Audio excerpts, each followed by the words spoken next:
University of Texas at Austin is one of 9 universities eligible for advantages in federal funding if it agrees to a list of demands from the White House. Some of those demands, originally reported by the Wall Street Journal, would affect hiring practices, student admissions, and foreign student enrollment. Only 9 schools received that memo for now, but a White House official told the Journal more will follow. Capitol correspondent Dylan McKim shows us what those demands are and how the university is responding.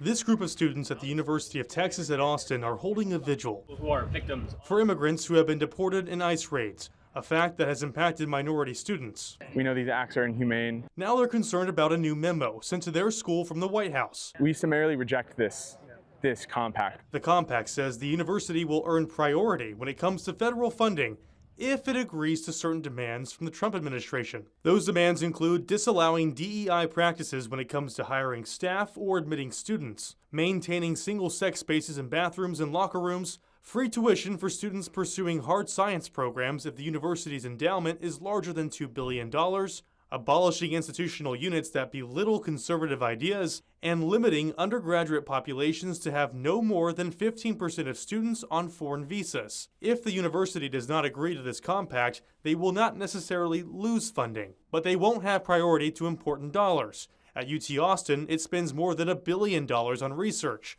$690 million came from federal funding. In a statement, the chairman of the UT System Board of Regents said it's honored to be named as one of the 9 institutions selected for potential funding advantages. Quote, "Today we welcome the new opportunity presented to us and we look forward to working with the Trump administration on it. No decision has been made, but these students I talked to hope their school does not agree to the compact." We think it would be selling out their students for these wads of cash, and it just isn't worth it. In Austin, I'm Dylan McKim.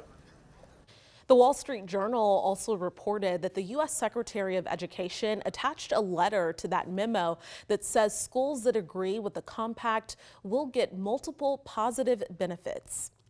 The compact calls for a, quote, vibrant marketplace of ideas. It also calls for schools to revise government structures or other systems that the White House says stifles free speech. The debate over free speech really came to a head when Jimmy Kimmel was taken off the air. This is what Texas Senator Ted Cruz said on his podcast about that. It's fine to say what Jimmy Kimmel said was deplorable, it was disgraceful, and he should be off air. But we shouldn't be threatening government power to force him off air. That's a real mistake. Jimmy Kimmel's suspension is now over and he is back on the air.